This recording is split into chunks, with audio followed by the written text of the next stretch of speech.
तो विद्यार्थी मित्रों, हूँ हितेश पांबर तमाરું स्वागत करूँ छूँ। प्रकरण 1 रासायणिक प्रक्रियाओं पार्ट 2, જેની અંદર આપણે 12મા સવાલથી આગળ વધીશું। મેગ્નેશિયમની પટ્ટીને હવામાં સળગાવતા થતી રાસાયણિક પ્રક્રિયા સમીકરણ આપી સમજાવો। આવો સવાલ હોય તો તમે કઈ રીતે એને લખશો? તો મિત્રો, અહીંયા આપ સર્વે ધ્યાન આપજો કે અહીંયા આ જે છે એ બર્નર છે, એટલે કે ગેસ દ્વારા એમાંથી આગ પ્રગટાવી શકાય। આ પ્રયોગશાળામાં હોય છે।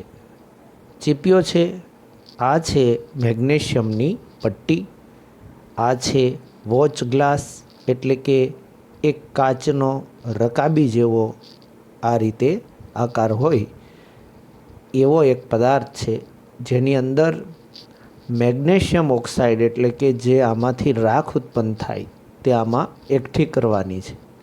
આ સ્ટેન્ડ છે અથવા તો ટેબલ છે। ઓકે, તો મિત્રો કરીએ શરૂઆત।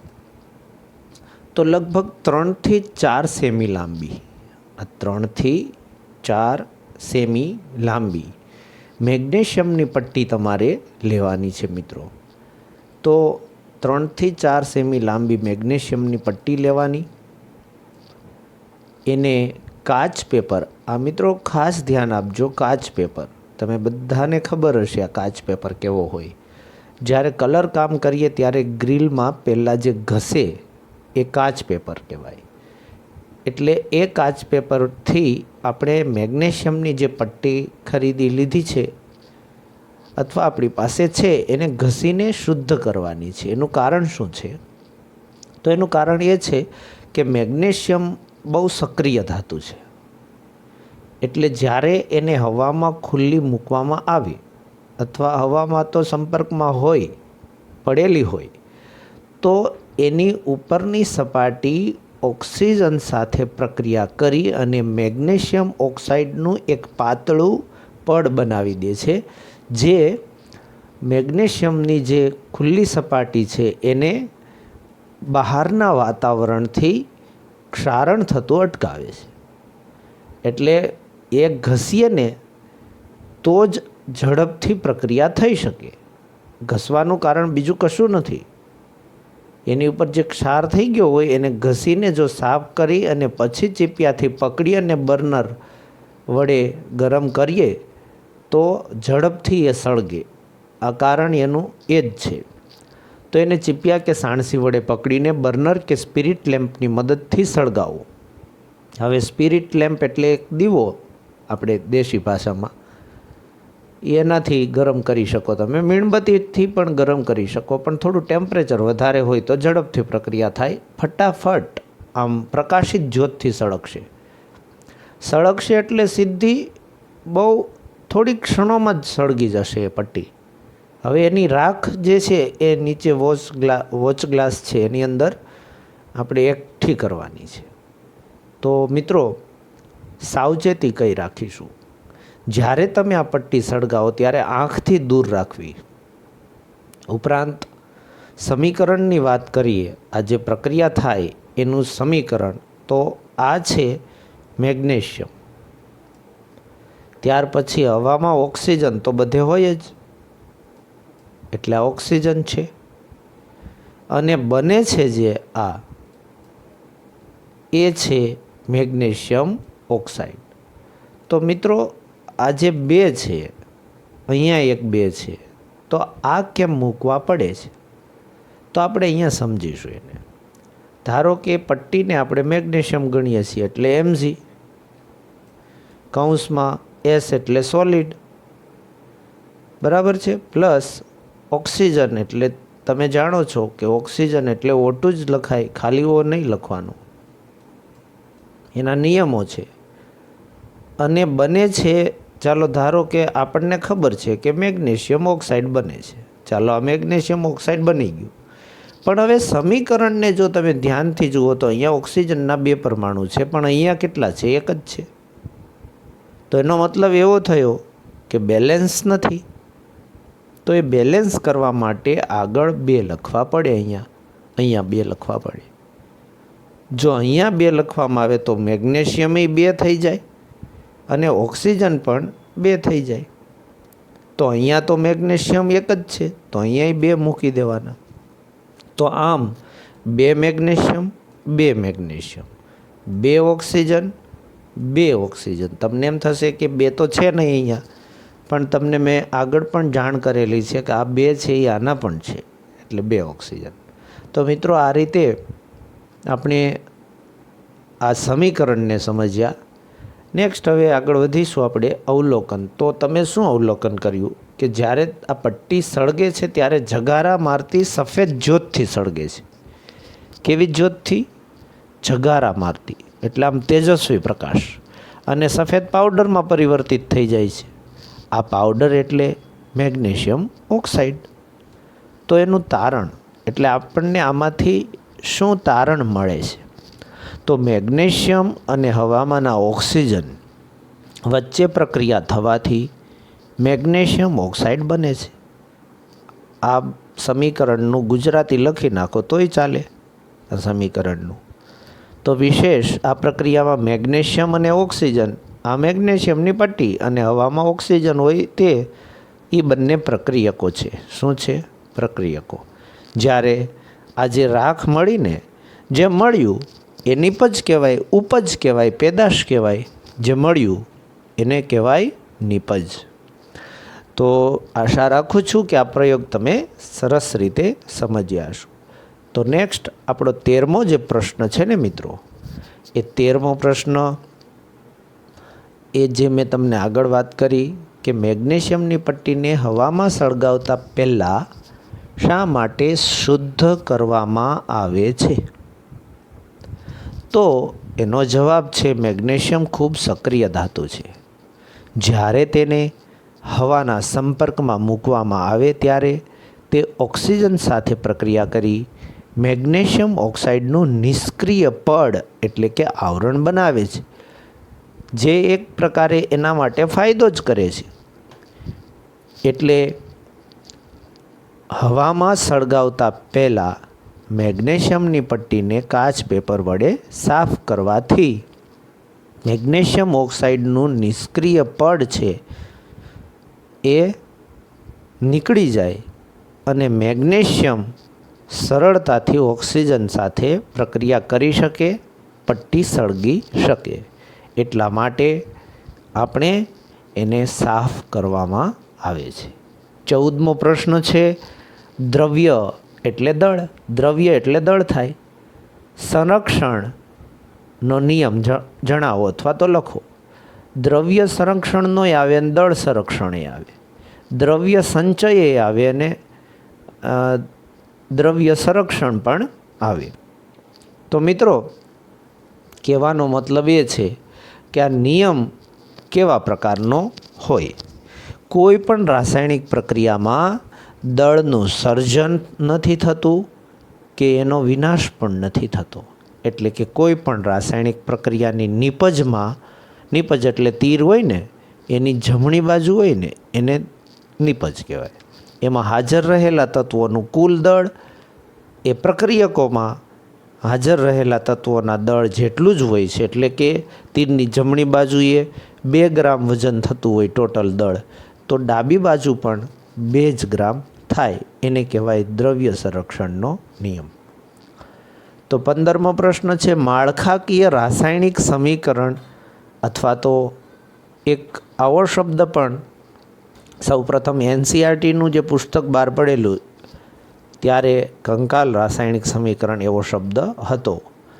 એટલે શું ભાઈ માળખાકીય રાસાયણિક સમીકરણ એટલે શું?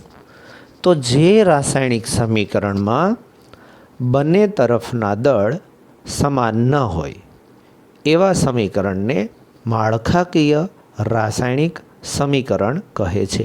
એટલે કે તીર હોય ને એ તીરની ડાબી બાજુ અને આ જમણી બાજુ અને આ ડાબી બાજુ. દાખલા તરીકે અહીંયા 2 પદાર્થો, એક આ અને અહીંયા કંઈક બને છે. તો આ બાજુ અને આ બાજુ એના બધા જ પરમાણુઓના દળનો સરવાળો અને આ પદાર્થ બને એના બધા પરમાણુઓના દળનો સરવાળો. પરમાણુય દળ તમને ખબર છે કે નહીં? પરમાણુય દળ ધોરણ 9માં બસ એ જ.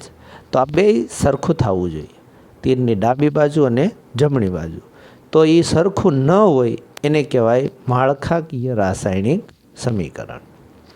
ઓકે, જો સરખું હોય તો એને માળખાકીય રાસાયણિક સમીકરણ ન કહેવાય, પણ એને સંતુલિત રાસાયણિક સમીકરણ કહેવાય.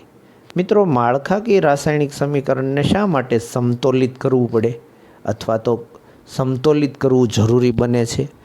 કેમ કે આપણે હમણાં વાત કરી, દ્રવ્ય સંચયના નિયમ પ્રમાણે દ્રવ્યનું સર્જન થતું નથી, વિનાશ પણ થઈ શકતો નથી. આથી રાસાયણિક સમીકરણમાં રહેલા પ્રક્રિયકો અને નિપજોનું દળ સમાન રહેવું જોઈએ. સમાન રહેવું જોઈએ કે નહીં? અહીંયા જે દળ હોય અને અહીંયા દળ હોય એ બે કેવું રહેવું જોઈએ? સમાન.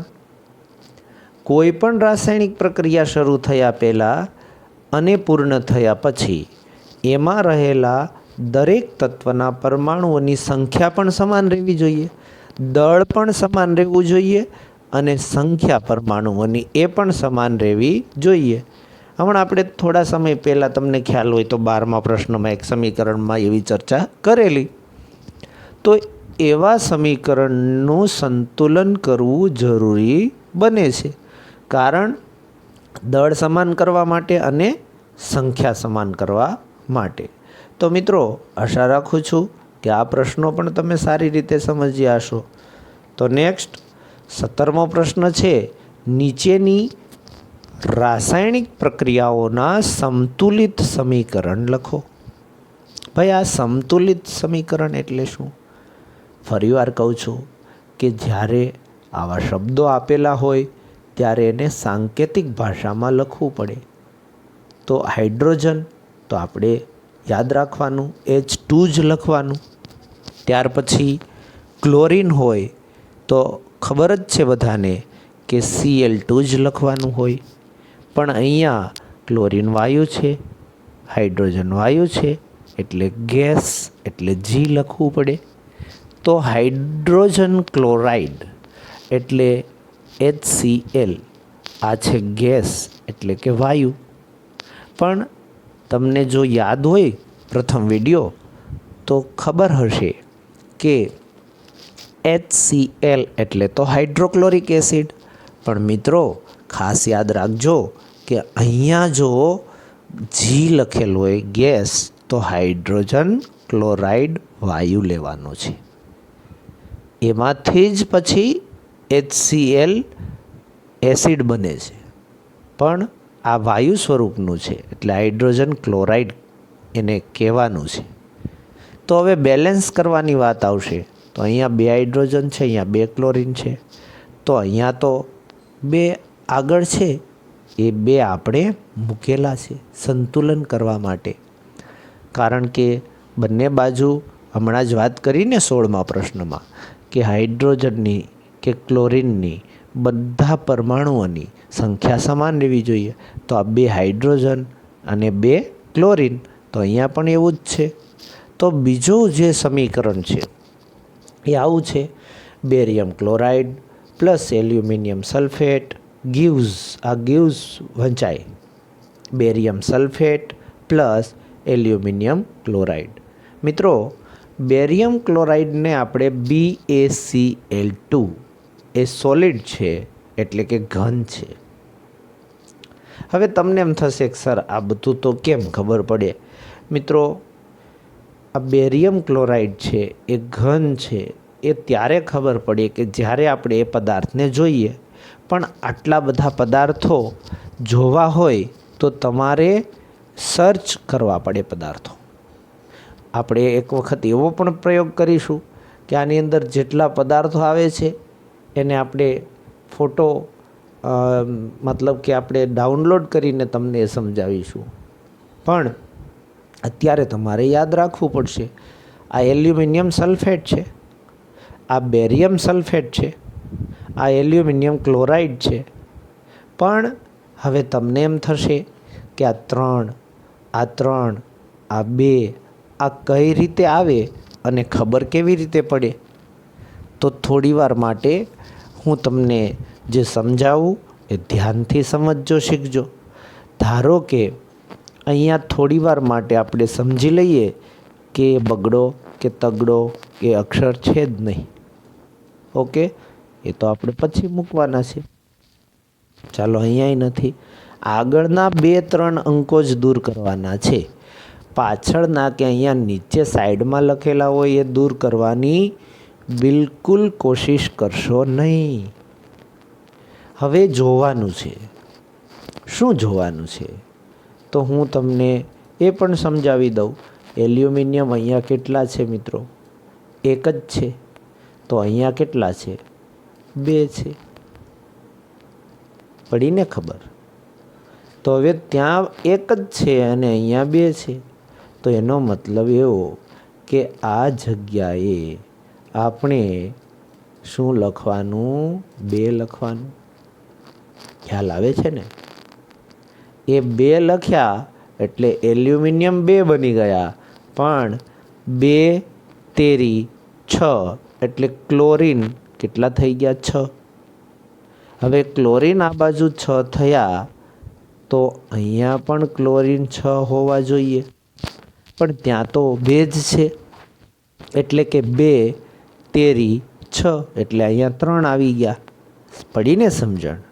તો હવે તમને એમ થશે આ તો 3 બેરિયમ 3 દુ 6 ક્લોરીન બરાબર છે સર. તો આ બાજુ એવું થવું જોઈએ કે નહીં? તો અહીંયા જુઓ, આ 3 બેરિયમ છે તો અહીંયા 3 બેરિયમ થઈ ગયા. ઓકે, આ ચોકડીઓ બધી નીકળી ગઈ. આ યલો કલર થયો ને, ચોકડી તમારે સમજવાનું ગઈ. તો હવે તમે જુઓ SO4 થ્રાઇસ એટલે કે આ 3 છે.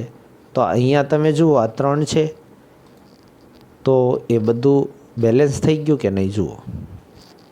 ઓકે, તો આશા રાખું છું કે આ સમજાઈ ગયું હશે તમને. અને ન સમજાયું હોય તો મને તમે પૂછી શકો છો. કઈ રીતે? તો કાં તો આ વિડીયોમાં કોમેન્ટ કરવી પડે તમારે, પણ એના કરતાં બેટર છે કે વોટ્સએપ નંબર 9924485227 પર વોટ્સએપ કરી દેવાનો તમારો પ્રશ્ન. તો હવે ત્રીજું છે સોડિયમ પ્લસ પાણી gives sodium hydroxide plus hydrogen. મિત્રો, આ છે સોડિયમ. ઓકે, સોડિયમ એટલે એને નટ્રિયમ, એને લગભગ આઈ થિંક 100% શ્યોર છું, નટ્રિયમ એનું બીજી ભાષામાં નામ છે, પણ એને સોડિયમ આ સંજ્ઞાનું નામ છે. સોડિયમ ધાતુ છે. પાણી એટલે H2O. ઓકે, એ તો તમે જાણો જ છો નાના ધોરણથી. તો હવે પાણી અને સોડિયમ વચ્ચે પ્રક્રિયા થાય એટલે શું બને છે? Sodium hydroxide. મિત્રો, એક ચેપ્ટર એવું પણ આવશે કે જેમાં સોડિયમ હાઇડ્રોક્સાઇડની બનાવટ પણ તમારે આવશે. તો અત્યારથી યાદ રાખી લ્યો ત્રીજું સમીકરણ.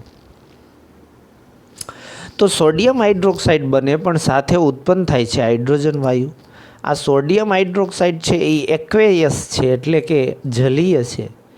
આ ગેસ છે, આ લિક્વિડ છે, આ સોલિડ છે. આવી ગયા ને 4. તો આ રીતે બેલેન્સની પણ વાત કરી દઈએ. ચાલો થોડી વાર માટે ધારી લો કે આ નથી અને આ પણ નથી અને આ પણ નથી. તો હવે અહીંયા સોડિયમ 1 છે, અહીંયા 1 છે, રેડી. અહીંયા હાઇડ્રોજન કેટલા છે? 2. તો અહીંયા હાઇડ્રોજન કેટલા છે? 2. પણ આ હાઇડ્રોજન 2 છે, અરે સોરી 1 છે. 2 અહીંયા છે, 1 આ એટલે 3 થયા. તો અહીંયા તો 2 જ છે. સમજાય છે ને? ઓક્સિજન અહીંયા 1 છે તો અહીંયા 1 છે, પણ હાઇડ્રોજનનું બેલેન્સ નથી. એટલે એ બેલેન્સ કરવું પડે. અને એટલા માટે તમને જણાવી દઉં કે કઈ કઈ વસ્તુ મૂકવી પડે. તો જુઓ, અહીંયા આ 2 હાઇડ્રોજન અને અહીંયા હાઇડ્રોજન નહોતા એટલે અહીંયા તમારે 2 મૂકવા પડે. એટલે આ 2 અને આ 2 એટલે 4, અને અહીંયા મૂકી દો 2 એટલે 2 દુ 4.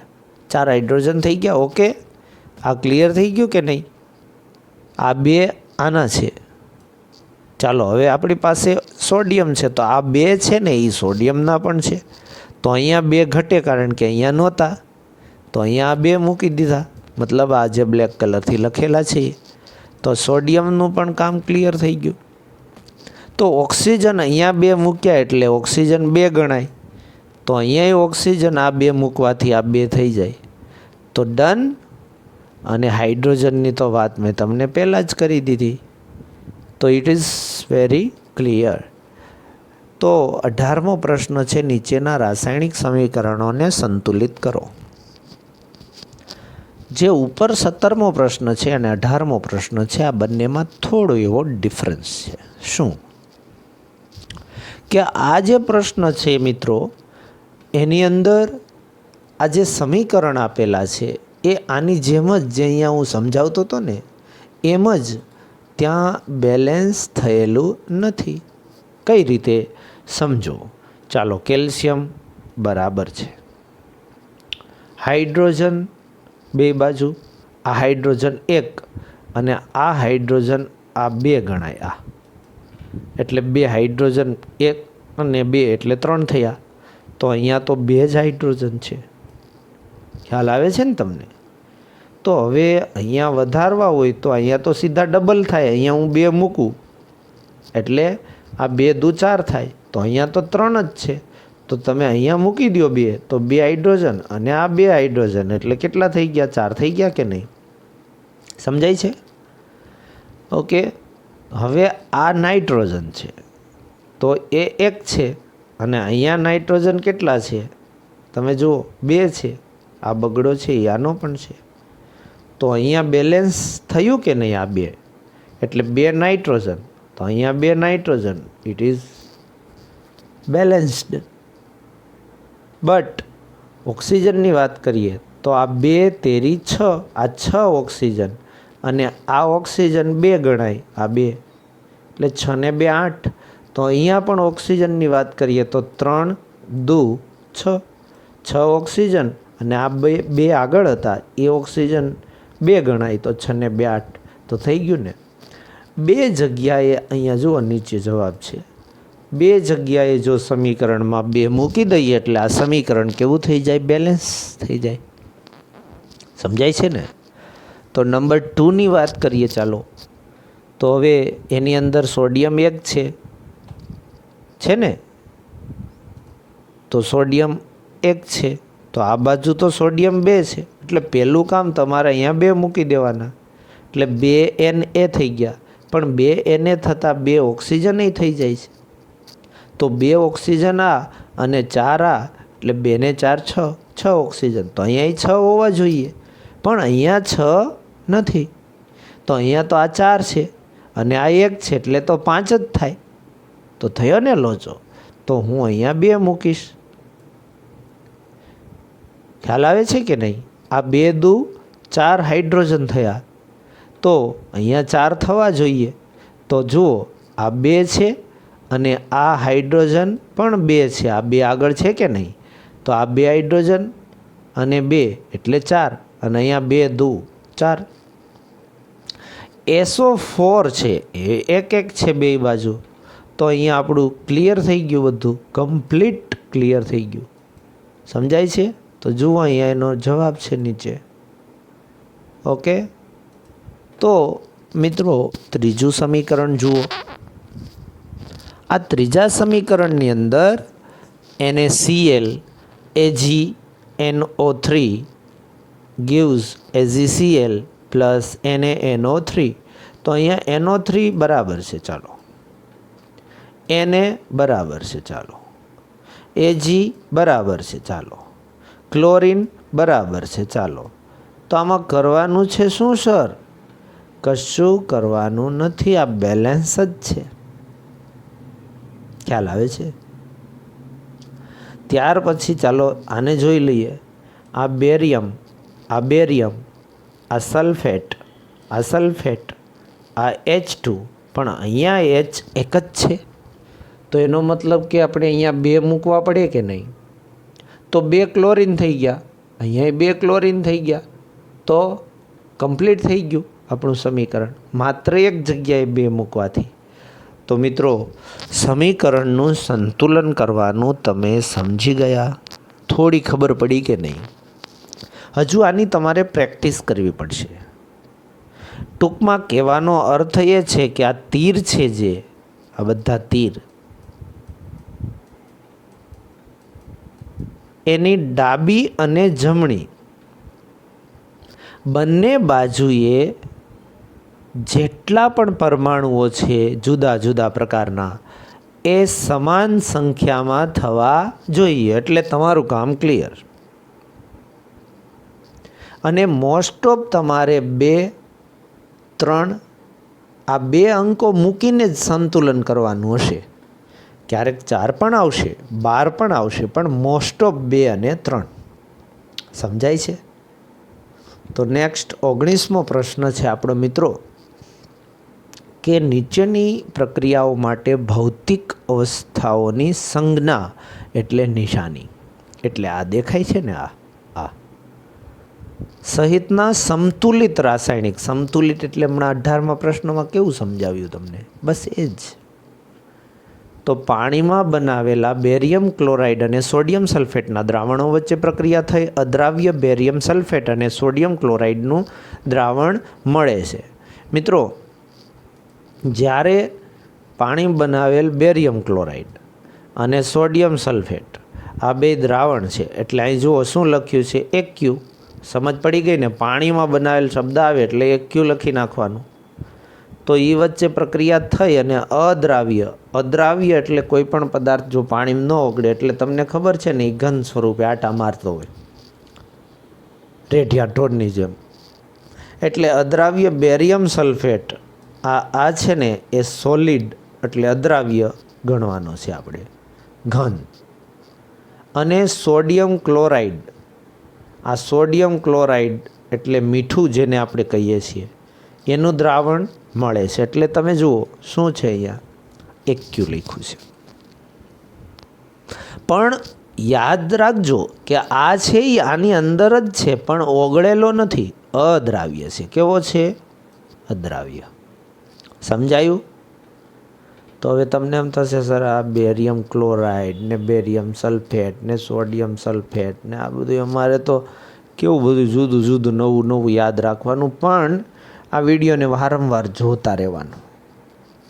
જ્યારે તમે રિવિઝન કરો ને, હું તો એમ કહું કે આ વિડીયો શાંતિથી આમ જોવાનું. ખ્યાલ આવે છે? તો નેક્સ્ટ નંબર 2, સોડિયમ હાઇડ્રોક્સાઇડનું દ્રાવણ. એટલે દ્રાવણ શબ્દ આવે ને, એટલે સમજી લેવાનું શું, AQ, પાણીમાં બનાવેલું. અને હાઇડ્રોક્લોરિક એસિડનું દ્રાવણ, પણ એ પણ પાણીમાં બનાવેલું. એમની વચ્ચે પ્રક્રિયા થાય એટલે સોડિયમ ક્લોરાઇડનું દ્રાવણ અને પાણી ઉત્પન્ન થાય છે. ખ્યાલ આવે છે તમને? આ દ્રાવણ એટલે મીઠું મળે છે, પણ એ પાણીમાં ઓગળેલું મળે છે. ટૂંકમાં અહીંયા અદ્રાવ્ય મળતું હતું, શું? બેરિયમ સલ્ફેટ, સોડિયમ ક્લોરાઇડના દ્રાવણમાં. આ દ્રાવણ શબ્દ આવે એટલે AQ લખી નાખો. અને પાણી ઉત્પન્ન થાય એટલે પાણી, આખી વસ્તુ જ અલગ થઈ ગઈ, એટલે લિક્વિડ. ખ્યાલ આવે છે તમને? બેલેન્સ પણ આ સમીકરણો છે ઓલરેડી. ખાલી માત્ર તમારે આટલું કરવાનું છે, આની સાથે, આને આની સાથે. ખ્યાલ આવી ગયો? જુઓ, BaSO4 અને NaCl, Na2Cl2 નહીં લખવાનું કોઈ દિવસ, કારણ કે બંને જે તત્વો હોય જુદા જુદા પ્રકારના, એ બેયની સંખ્યા સમાન હોય ને, ત્યારે એ એક એક જ લખવાના હોય, પણ બગડો કોમન આગળ લખી લેવાનો. તો મિત્રો, 19મો પ્રશ્ન તમે સમજી ગયા. તો 20મો પ્રશ્ન છે, રાસાયણિક પ્રક્રિયાઓના પ્રકારના નામ લખો. તો રાસાયણિક પ્રક્રિયાઓના પ્રકાર જે આપણે આ પાઠની અંદર ખાસ શીખવાના છે, તો સંયોગીકરણ, વિઘટન, વિસ્થાપન, દ્વિવિસ્થાપન. ખરેખર આ વિસ્થાપન એનો જ એક પ્રકાર છે. ઓક્સિડેશન અને રિડક્શન, આ બે લગભગ સાથે જ થતી હોય, અથવા એને રેડોક્સ પ્રક્રિયા કહેવાય. કોને? આ બે સાથે થાય ને એટલે સમજી લેવાનું, એને રેડોક્સ પ્રક્રિયા કહેવાય. તો આ 5 પ્રકાર આપણે શીખવાના છે. મિત્રો 21મો પ્રશ્ન છે સંયોગીકરણ પ્રક્રિયા એટલે શું, સમજાવો. તો મેં તમને હમણાં વાત કરી આ પાછળની સ્લાઇડમાં, બરાબર છે. તો એ જ સ્લાઇડમાં હું તમને ફરી કહું છું, આના વિશે આપણે સમજવાનું છે. સંયોગીકરણ પ્રક્રિયા, બહુ શાંતિથી સાંભળો. સંયોગ એટલે ભેગું થવું, મળવું, મિલન થવું, યોગ થવો, સરવાળો કરવો, સાથે ભેગું કરવું.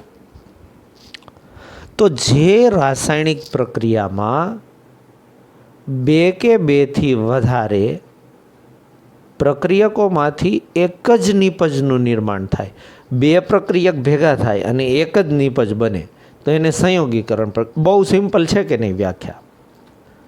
આને સંયોગીકરણ કહેવાય નહીં. કેમ? કારણ કે આ બે પ્રક્રિયક છે અને આ બે નિપજ છે, તો એને ના કહેવાય, આને પણ ના કહેવાય. તો હવે આપણે જરા જોઈ જ લઈએ, આમાં છે કે જોઈ લો શાંતિથી. સંયોગીકરણ પ્રક્રિયાનું ઉદાહરણ આ સ્લાઇડના આ સ્ક્રીન ઉપર દેખાય છે તમને? બોલો કયું? છેલ્લું ડી લખ્યું છે, ના ખોટું, પહેલું સાચું, રેડી, બરાબર છે તમારી વાત. આ પહેલું જે સમીકરણ લખ્યું ને, આ એ જ સંયોગીકરણ કહેવાય. લ્યો આ ઉદાહરણ એનું. એટલે એવા સમીકરણો અમુક કરશો ને, તમને ઘણા સવાલમાં કામ લાગશે. આ સંયોગીકરણ પ્રક્રિયાનું સમીકરણ કહેવાય. લ્યો સિમ્પલ અને સટ. બે પ્રક્રિયક ભેગા થઈને એક નિપજ બને એને કહેવાય સંયોગીકરણ પ્રક્રિયા. એક બીકર હોય, બીકર, એમાં કેલ્શિયમ ઓક્સાઇડ એટલે કળી ચૂનો કહેવાય એને. આ લોકો માવા ખાય ને, બોલો ગમે એવી કરફ્યુ લગાવી દે, ગમે એવું લોકડાઉન કરી નાખે, પણ માવો ખાવાવાળો વ્યક્તિ હોય ને, એ એનો માવો ગોતી લે, બોલો, એને મળી જાય બધું. તો ગુજરાતમાં ભલે ને ગમે એવી દારૂ બંધી છે, પણ એમાં દારૂ મળી જાય. હવે એમાં ધીમે ધીમે પાણી ઉમેરો, આ જે ચૂનો લઈ પાણી ઉમેરો, એટલે કેલ્શિયમ ઓક્સાઇડ એક ખૂબ જ પ્રબળતાથી પાણી સાથે પ્રક્રિયા કરશે. એટલે ફોડેલો ચૂનો, આના બહુ નામ છે. ફોડેલો ચૂનો એનું રાસાયણિક નામ છે કેલ્શિયમ હાઇડ્રોક્સાઇડ. બીજા નામ છે એના ભીંજવેલો ચૂનો, બુજવેલો ચૂનો. બરાબર યાદ રહેશે. કળી ચૂનાને પાણીમાં નાખો એટલે ફોડેલો ચૂનો મળે. અને પુષ્કળ પ્રમાણમાં ઉષ્મા એટલે કે ગરમી પણ ઉત્પન્ન થાય. તો આ છે એનું સમીકરણ જે આપણે આ સમજાવ્યું ને. કેલ્શિયમ ઓક્સાઇડ એટલે કળી ચૂનો, H2O એટલે પાણી, અને CaOH ટ્વાઇસ એટલે ફોડેલો ચૂનો અથવા બુજવેલો ચૂનો. તો આ પ્રક્રિયામાં બે પ્રક્રિયકોમાંથી એક જ નિપજ બને છે. આથી આ પ્રક્રિયા સંયોગીકરણ પ્રક્રિયા છે. ખ્યાલ આવી ગયો? સંયોગીકરણમાં ખબર પડી ગઈ, બે પદાર્થ ભેગા થઈને એક બને. તો વિઘટનમાં શું આવશે? ખ્યાલ આવી ગયો ને તમને? એક છે એમાંથી બે બને. આમાં શું થાય છે? સંયોગ એટલે મિલન થાય છે, ભેગું થાય છે. બેમાંથી એક બને છે. તમને પાછળ પણ બતાવ્યું ને મેં. તો સંયોગીકરણ પ્રક્રિયાના અન્ય ઉદાહરણ આ છે. કોલસો હોય એને સળગાવો ને હવાની હાજરીમાં, એટલે કાર્બન ડાયોક્સાઇડ બને, તો એ પણ સંયોગીકરણ પ્રક્રિયા છે. H2+O2 એમાંથી પાણીનું નિર્માણ થાય, તો એ પણ સંયોગીકરણ. કારણ કે બે પદાર્થો, બે પ્રક્રિયકો, નિપજ એક, બે પ્રક્રિયકો, બે પદાર્થો, નિપજ એક. સમીકરણ સમજાયા કે નહીં? તો મિત્રો 22મો સવાલ છે કે ફેરસ સલ્ફેટના ઉદાહરણ દ્વારા વિઘટન પ્રક્રિયા સમજાવો. બહુ સિમ્પલ છે, કશું અઘરું નથી આમાં, પણ આ બધું યાદ તમારે રાખવાનું છે. એક શુષ્ક ઉત્કલન નળી લો. આ જે નળી છે ને એ ઉત્કલન નળી છે. તેમાં 2 ગ્રામ ફેરસ સલ્ફેટ લો. આ જે નળી છે એની અંદર 2 ગ્રામ ફેરસ સલ્ફેટ લેવાનું. ફેરસ સલ્ફેટના સ્ફટિકનો રંગ નોંધો. ભાઈ ફેરસ સલ્ફેટના સ્ફટિકનો રંગ કેવો છે? લીલો. મેં અહીંયા જુઓ સ્ક્રીન ઉપર એના નામમાંય કલર ગ્રીન રાખેલો છે, યાદ રહી જાય ને એટલે. હવે આ વાયુ અને આપણે શું કરવાનું છે? આકૃતિમાં બતાવ્યા પ્રમાણે ઉત્કલન નળીને બર્નરની જ્યોત ઉપર ગરમ કરો. આ ગરમ કરે છે છોકરી. આશાલતા, જયા, વિજયા, ઉષ્મા, સુષ્મા જે હોય તે પણ ગરમ કરે છે. તો નેક્સ્ટ આગળ વધીશું આપણે. એ આકૃતિ મેં અહીંયા લઈ લીધી છે, ખ્યાલ આવે તમને. એટલે ગરમ કર્યા પછી ફેરસ સલ્ફેટના સ્ફટિકનો જ્યારે આને ગરમ કરે ને ત્યાર પછી લાલાશ પડતો ભૂરો રંગ એનો થઈ જાય છે. ભૂરો રંગ એટલે આકાશનો જે કલર હોય ને એમાં સહેજ લાલાશ પડતો. અને ફેરસ સલ્ફેટના બળવાથી એ બળે ને એટલે જે ઉદ્ભવે ને લાક્ષણિક વાસ એને તમે સૂંઘી પણ શકો. આ છોકરી જો સૂંઘે છે, આ જે ઉત્પન્ન થાય ને એની વાસ સૂંઘી શકો. લાક્ષણિક વાસ એટલે તમને એના લક્ષણની વાસ, એમ બીજું કંઈ નહીં. ફેરસ સલ્ફેટના સ્ફટિકને ગરમ કરતાં તેમાંથી પાણી દૂર થાય છે અને રંગ બદલાય છે. ઉપરાંત તે ફેરિક ઓક્સાઇડ, સલ્ફર ડાયોક્સાઇડ અને સલ્ફર ટ્રાયોક્સાઇડમાં વિઘટિત થાય છે. જ્યારે એને ગરમી આપો ને ત્યારે આ લીલો હોય, પહેલાં લીલો હોય, પછી ફેરિક ઓક્સાઇડ અને સલ્ફર ડાયોક્સાઇડ, સલ્ફર ટ્રાયોક્સાઇડ એ બને, પણ આનો કલર બદલાઈ જાય.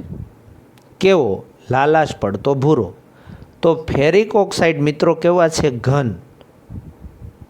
ઘન છે.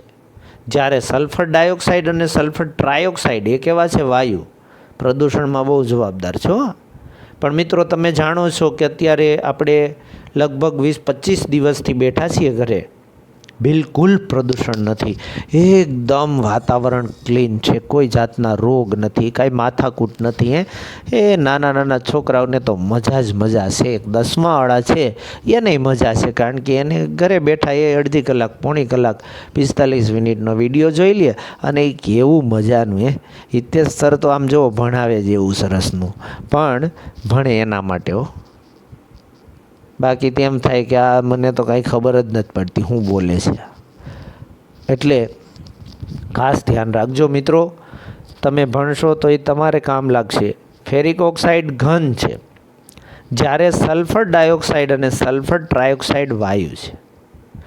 ફેરિક ઓક્સાઇડ ઘન છે, જ્યારે સલ્ફર ડાયોક્સાઇડ અને સલ્ફર ટ્રાયોક્સાઇડ એ બે વાયુ છે. વાયુ એટલે તો ખબર પડે ને, ગેસ. અને આ છે એની આકૃતિ જે આપણે પાછળ પણ જોઈ હતી. આ ખાસ યાદ રાખજો, આ નળી છે ને એનું મુખ તમારા તરફ કે તમારા પાડોશી તરફ, એટલે તમારી બાજુમાં કોઈ ઊભું હોય તો એની તરફ નહીં રાખતા. આ બહુ જલદ વાસ હોય, કદાચ આંખ કે નાક બળવા લાગે. ખ્યાલ આવી ગયો મિત્રો? સ્ફટિક એટલે શું? સ્ફટિક એટલે આપણે કેમ સાકરના નાના ટુકડા હોય ખાંડના, એ સ્ફટિક કહેવાય, એમાં બીજું કશું નથી. 23મો સવાલ, લેડ નાઇટ્રેટના ઉદાહરણ દ્વારા વિઘટન પ્રક્રિયા સમજાવો. મને એક વાતનો એ આનંદ થયો મિત્રો કે જેવો મેં ફર્સ્ટ વિડીયો મૂક્યો એટલે તરત જ ઘણા બધા વિદ્યાર્થીઓએ થેન્ક યુ સર એવું લખીને મને મોકલ્યું. બરાબર છે? એટલે મને આશા છે કે તમે ભણો છો, શીખો છો, પણ આ પાછું પાકી બુક બનાવીને લખજો. તો હવે એક શુષ્ક ઉત્કલન નળી લેવાની છે. લઈ લીધી, ચાલો ચીપિયાથી પકડી લીધી. 2 ગ્રામ લેડ નાઇટ્રેટનો પાવડર નાખી દીધો. ઉત્કલન નળીને હોલ્ડરથી પકડી, ચાલો બરાબર. આને ચીપિયાથી નહીં પણ એવું હોલ્ડર આવે આવું, બરાબર. જો કોઈ પરિવર્તન દેખાય તો એની નોંધ કરો. પરિવર્તન એટલે કલરમાં જે કાંઈ ધુમાડો નીકળતો હોય, વાયુ નીકળતો હોય, વાસ આવતી હોય વગેરે વગેરે. તો અવલોકન કરતાં જણાશે કથ્થાઈ રંગનો ધુમાડો, આ દેખાય ને જે કથ્થાઈ રંગનો ધુમાડો ઉત્પન્ન થતો દેખાશે. આ ધુમાડો છે નાઇટ્રોજન ડાયોક્સાઇડ. મિત્રો તમે ખબર હોય તો ફટાકડા ફોડે એમાં પેલું ધુમાડા નીકળે ને એવું તમે કદાચ ટ્રાય કરી હોય મેરેજમાં કે એવા ખાસ પ્રસંગોમાં એ કરતા હોય છે, તો એમાં આનો ઉપયોગ થાય છે. એટલે આનો નહીં, બીજું ઘણું ઉપયોગ થાય, પણ કથ્થાઈ રંગનો ધુમાડો બનાવવા માટે આનો ઉપયોગ થાય. પડીને સમજ. તો આ છે એનું રાસાયણિક સમીકરણ, જેમાં લેડ નાઇટ્રેટ, લેડ એટલે પીબી, એને પ્લમ્બસ કહેવાય, લેડ સીસુ કહેવાય, સીસુ ગુજરાતીમાં, પ્લમ્બસ એટલે પીબી, લેડ. નાઇટ્રેટ, નાઇટ્રેટ આ યાદ રાખજો, NO3 ટ્વાઇસ. આ તો બેલેન્સ કરવા માટે હોય, કારણ કે આની સંજ્ઞા માઇનસ હોય, આની 2+ હોય, તો એ બેલેન્સ કરવા 2 લખવા પડે. તો હવે એના જે બને છે ઘટકો, lead oxide PbO, lead PB. 2 અક્ષરો હોય ને તો આ 2 કેપિટલ નથી લખવાના. આ 2 અક્ષર પીબી એ આખું એકનું નામ છે, સ્મોલ એટલે સમજી લેવાનું આ એક જ છે. હવે અહીંયા 2 છે તો આ કેપિટલ 2 છે, તો સમજવાનું આ અલગ છે, નાઇટ્રોજન ને આયો અલગ છે. પણ આ 2 છે તો એમાં સ્મોલ છે એટલે સમજી લેવાનું કે આ એક જ પદાર્થ છે. એટલે તમે ખાસ ધ્યાન રાખજો આ બધું લખવામાં, ગમે એમ નહીં લખતા. તો સાથે 4 નાઇટ્રોજન ડાયોક્સાઇડ એના વાયુ સ્વરૂપે, મતલબ ધુમાડો નીકળશે. આ દેખાય ને આ, અને ઓક્સિજન વાયુ પણ ઉત્પન્ન થશે, એ ધુમાડામાં સાથે જ હોય. તો ખબર પડી ને. તો આમાં તો અમુક વૈજ્ઞાનિક થયો, સર એ કે આ તો બહુ સારું, આ તો ફટાકડામાં આ જ યુઝ કરાય. મેં કીધું કેમ? એ કે એક તો જો મનોરંજન થઈ જાય, ધુમાડો નીકળે, છોકરાઓને મજા આવે, અને બીજું ઓક્સિજન એ ઉત્પન્ન થાય. અલ્યા એવું નવા પ્રકારનું વૈજ્ઞાનિક તમારે થવાની જરૂર નથી.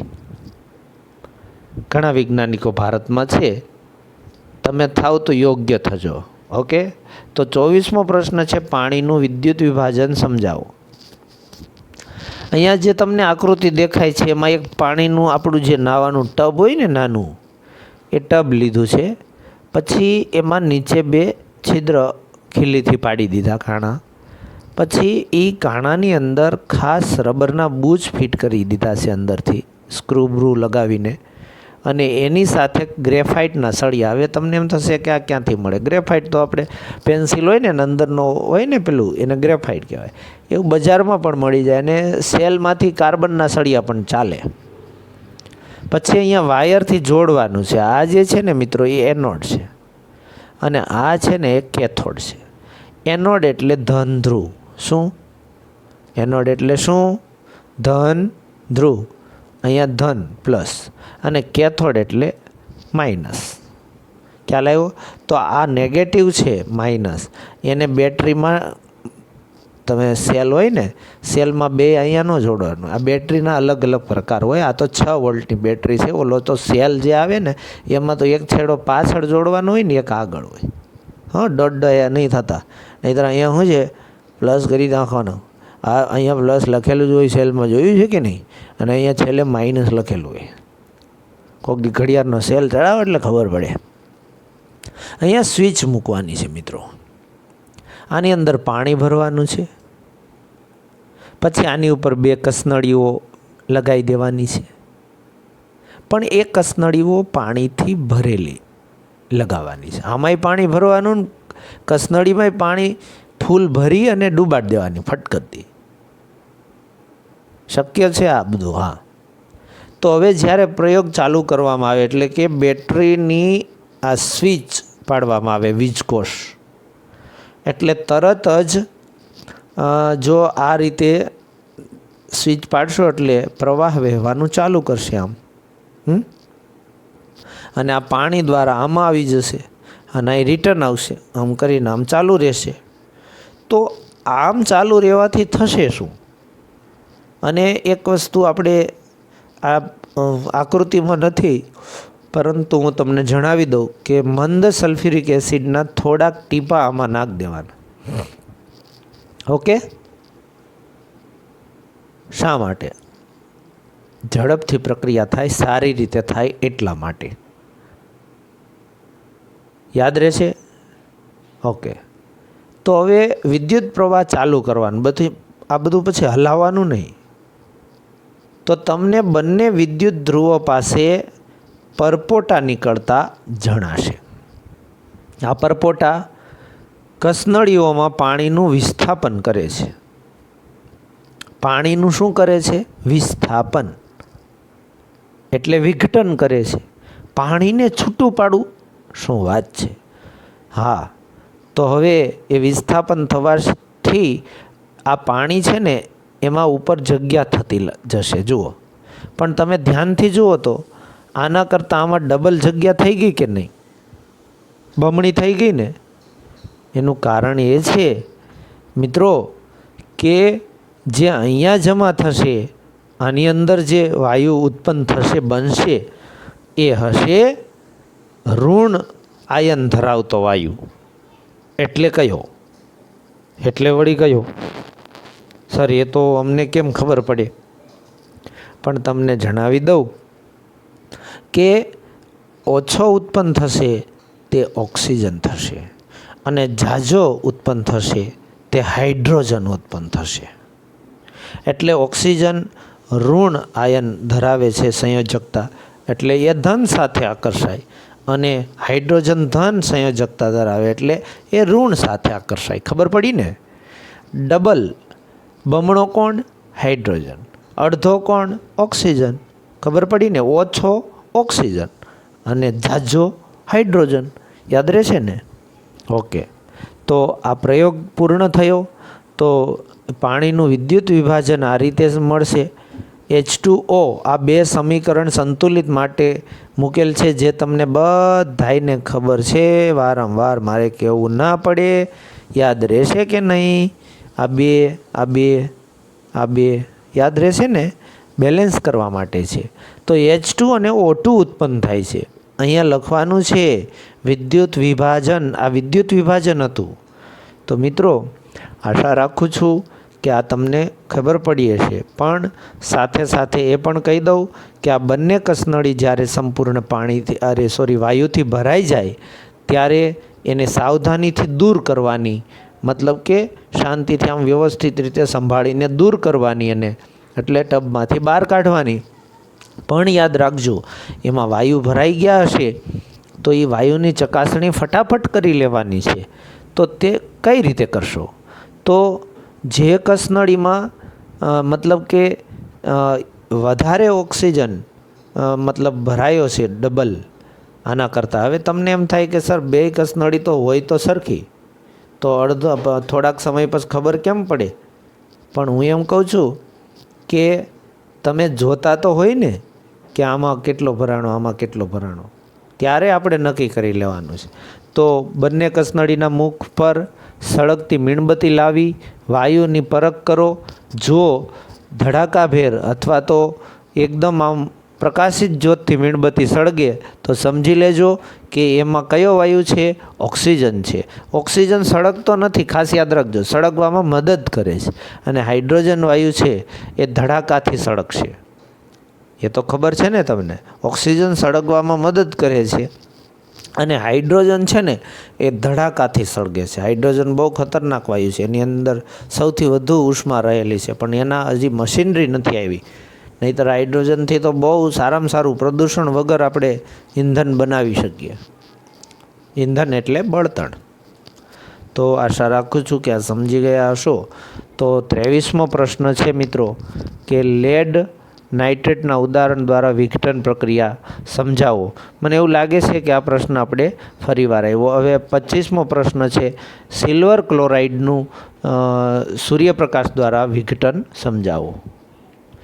ઓકે, તો આ એકદમ ઇઝી છે. તમારે ચાઈના ડીશ લેવાની, એટલે પેલી આપણે નાસ્તાની ડીશ હોય ને એ ડીશ લેવાની. એ ડીશમાં 2 ગ્રામ સિલ્વર ક્લોરાઇડ લેવાનું. સિલ્વર ક્લોરાઇડ 2 ગ્રામ. પછી એને સૂર્યપ્રકાશમાં મૂકી દો થોડી વાર. તો સિલ્વર ક્લોરાઇડ પહેલાં હતો સફેદ, કેવો? પણ થોડી વાર માટે એને સૂર્યપ્રકાશમાં મૂકશો ને એટલે એનો જે રંગ છે એ તમે અવલોકન કરશો ને તો રાખોડી કે ભૂરા રંગનો થઈ જશે.